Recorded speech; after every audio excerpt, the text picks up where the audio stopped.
Oh yeah, do a stopwatch. Just run it. Yeah. Okay, cool. Hi, Professor. This is Group 4. We're doing a presentation on transgender men and obesity. Okay. There we go.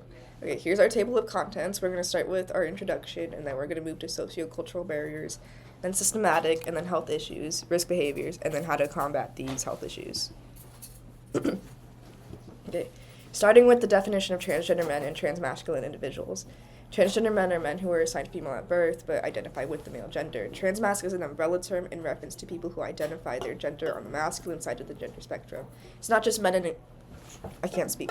It's not just men, and it's inclusive. It's an inclusive label to non-binary, genderqueer, and other individuals who identify with this label. Although the difference is kind of slim, it's very important to some people. Trans men and transmasculine individuals have a greater rate of obesity, which is around 39%, and this is due to multiple stress factors that come with this lifestyle. Obesity within the transmasc and trans man community comes from sociocultural and economic factors like minority stress and economic hardship, structural barriers like inaccessible insurance, a lack of provider competence, and general distrust of the healthcare system. There's also transphobia within healthcare, which is an explicit bias within doctors and causes fear and avoidance within this community. It all comes back down to just a general lack of access to care within the trans man and transmasc community. Sociocultural.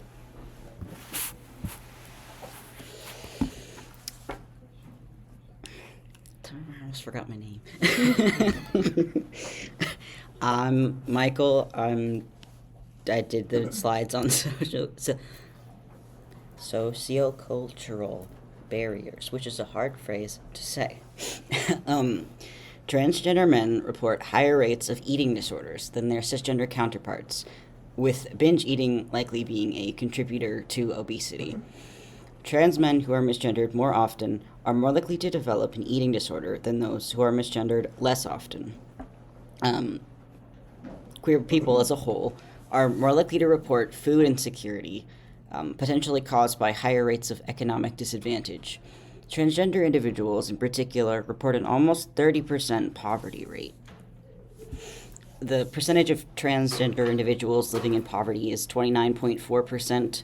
The percentage of trans men with a diagnosed eating disorder is 10.6%, and the percentage of trans men who reported binge eating in the last month is 10%.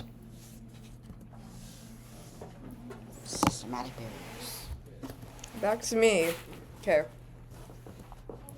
Systematic barriers are obstacles that prevent marginalized individuals from accessing opportunities and resources.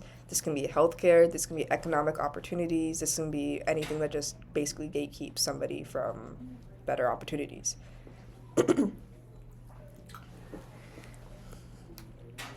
There's 5 main barriers that transmasc individuals and trans men face within healthcare that leads to obesity.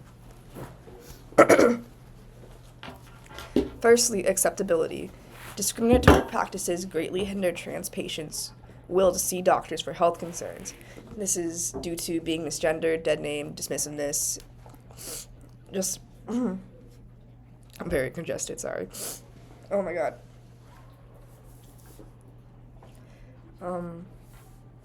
Acceptability from doctors will greatly hinder patient care and how patients feel when they're going in. Accommodations are also very important and a barrier for trans men. Inadequate training within healthcare professionals leads to patients educating the team who's supposed to care for them or deal with the fallout if they're unwilling to adapt. This is also going back to acceptability with doctors refusing to listen to name changes or pronoun changes or anything of the sort.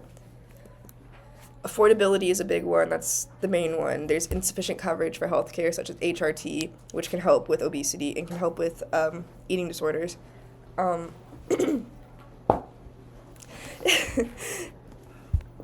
Insufficient coverage for healthcare is a really big problem because HRT, medicine, things like that are very, very expensive.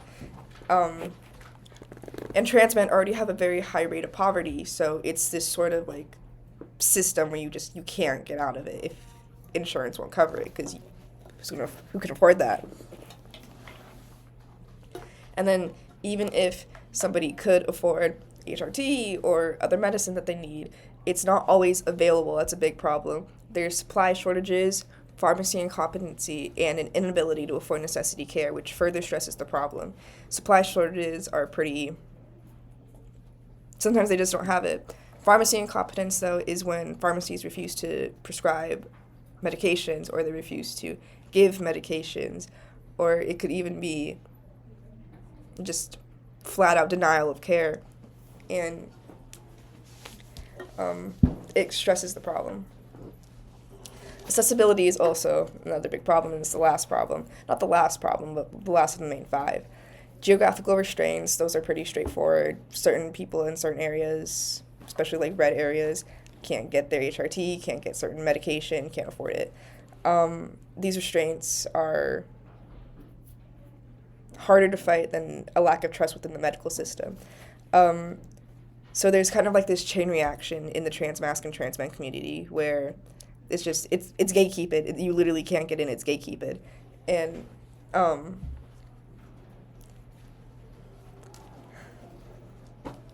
yeah. And these systematic barriers relate to obesity because when faced with these problems, it's near impossible for trans men and transmasculine individuals to receive the care they need, which creates minority stress. This stress, which is an experience of high levels of stress experienced by members of minority groups caused by poor social support and low socioeconomic status, along with interpersonal prejudice and discrimination. Stress that is continuous can lead to physical complications such as cardiovascular complications, obesity, and turning to poor lifestyle choices as an escape mechanism.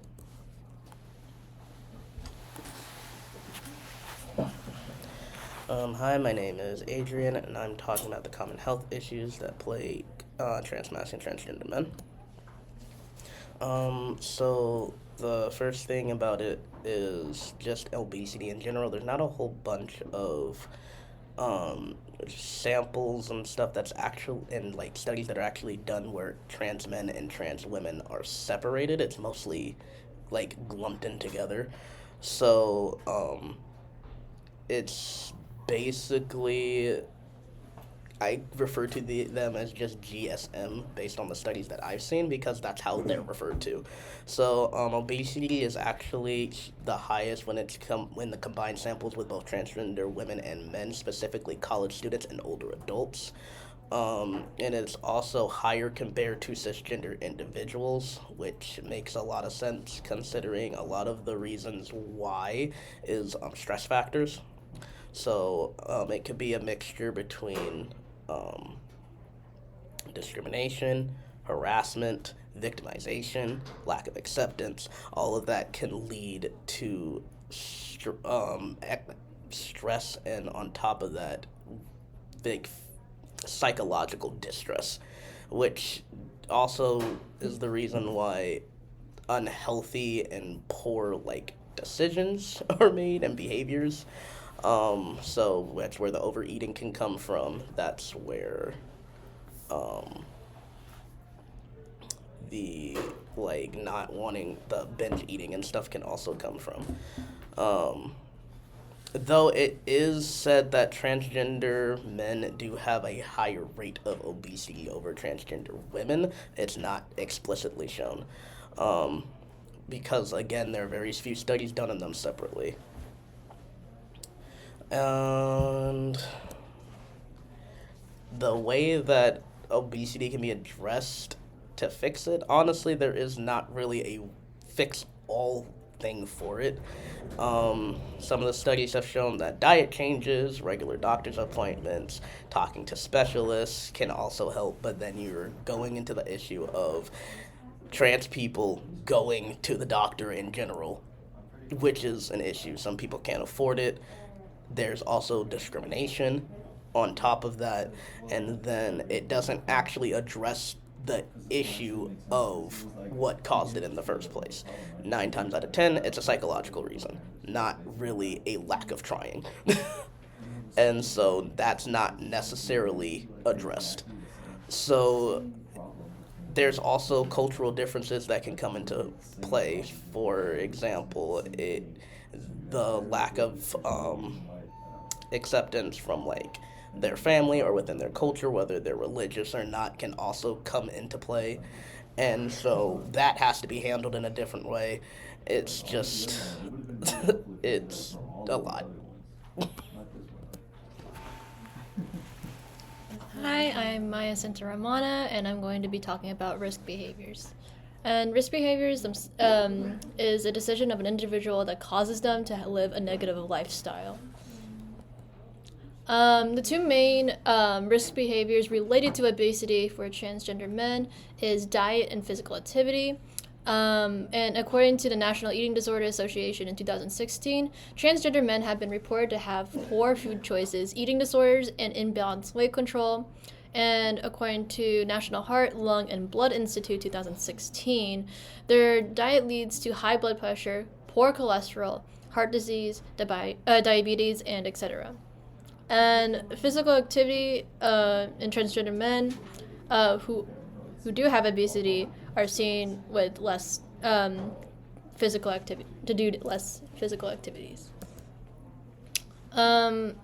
According to the assigned reading, 15.8% of trans mass students in college have eating disorders, 13.5% use diet pills, 15% use vomit out their food, and 15% also use laxatives. And it is considerably different compared to the cisgender sexual minorities and the heterosexual college students, where it is on average, over a 10% difference between trans mass college students. So this shows that this demographic is more likely to have terrible eating habits due to the stress they feel from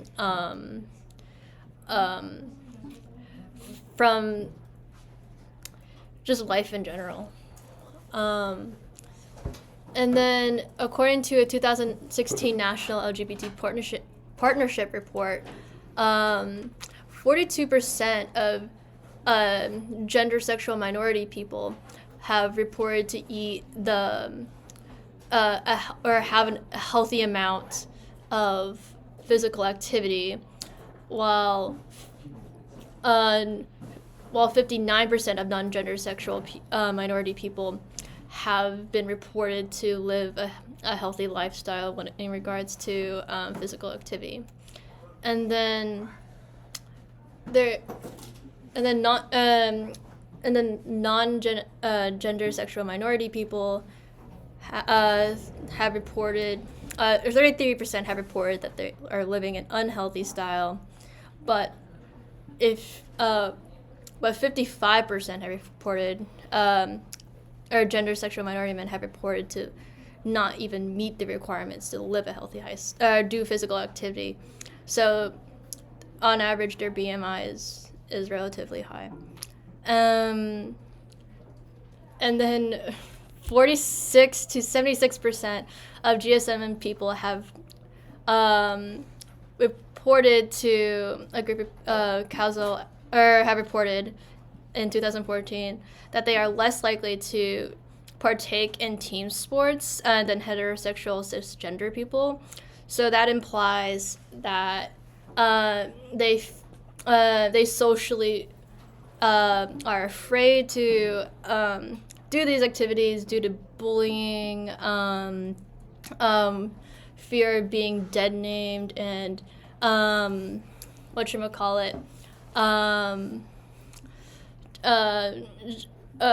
not or taking a lot of microaggressions against their peers if they were to even do activities. And this ties in with Gorzinski's and Britton's report or study, where transgender individuals experience social exclusion and bullying by heterosexual and cisgender peers, which obviously decreases this demographic's likelihood and desire to even keep or maintain a positive physical health. And this this also means that gender sexual minority men engage in this risk behavior because it they use it as an unhealthy coping mechanism against against this social barrier. Okay. Hi, my name is Abby, and I'm going to be talking about strategies against this health issue. Again, yes, diet, exercise, obviously strategies for decreasing obesity, specifically in this community for sure. But we do have to get to the root of the problem and what are the barriers for trans men and trans masculine individuals to even exercising, dieting, just healthy choices as opposed to maladaptive, poor health choices. So firstly, education, and not only education for the trans male community, education for both medical and educational professionals. So again, education is necessary not only for this community, but for cis people, especially cis people in positions of power. So with this quote, which is from the National Institute of Health, we can see that health disparities experienced by LGBT individuals have been partially attributed to health professionals' lack of cultural competence to work with them, which is obviously not surprising from everything we've spoken about in class.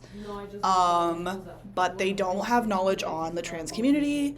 They don't understand their barriers to health because in med school they receive very little education on the LGBT community as a whole, but especially on trans people.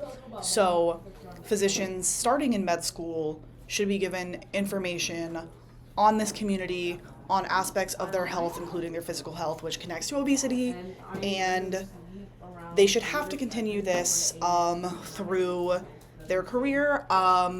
My mom works in mental health. I know they have continuing education units. I'm sure there's something similar for doctors, other professionals, and this includes mental health professionals. There should be continued education on the trans community. And with this, trans people can go to doctors knowing that they're informed on their health, including health aspects like weight management, like eating disorders, like healthy eating choices, on exercise, and they can receive information that they know is applicable to their lives and also considers factors like HRT and how that affects your physical health in relation to obesity. So again, general health, like health we receive in classrooms about we receive health information about how to exercise, how to eat right, but this doesn't consider factors related to bodily changes in transitioning, like barriers related to how we exercise as trans people, what again psychologically barriers us, what financially is a barrier for us. So general health should be more inclusive, and there, again, not a lot of trans-specific education, but there was this interesting study from the National Institutes of Health about physical activity and exercise professionals, and there's this quote that's many physical activity and exercise professionals do not receive specific training and education on transgender health issues. And a specific point that this rating made was about hormone replacement therapy, and there's increased risk for perhaps heart issues with exercise and HRT that physical education professionals need to consider in the information that they give to trans people as compared with the information they give to cis people. So we need to have more awareness in teachers, doctors, overall health educators, so that trans people can get accurate information from professionals. I think like a unique problem that I can speak to is like looking up questions and you can't find it from a genuine health information website. You're like going on like r/tboy, you know? So you have to like look to your peers instead of looking to people who have genuine educational backgrounds. And of course you're getting misinformation when you could be getting accurate information from people who trained for this. But where we're at right now, the training for both educators and doctors is not trans inclusive. So yeah, of course, trans people aren't taking the best routes to managing their health because they don't have accurate, safe places to get that information. So with this inaccurate education coming from both educators and I would say doctors especially, trans masc people, trans men are discouraged because these strategies don't seem to fit their bodies, fit their lives. And I think going back to early education, like health programming for children, would be a great act of prevention. And then with inclusive, accurate information from professionals in all sectors, trans masculine people could take a better like control over their life and their health. And again, going back to exercise as a strategy against obesity, this can be prevention, this can be treatment, but there are barriers to exercise for this group, especially within exercise spaces like gyms. I thought this was a really interesting thesis. It was a thesis from, I can't remember the university, but the person who did this research, their name is John Muir.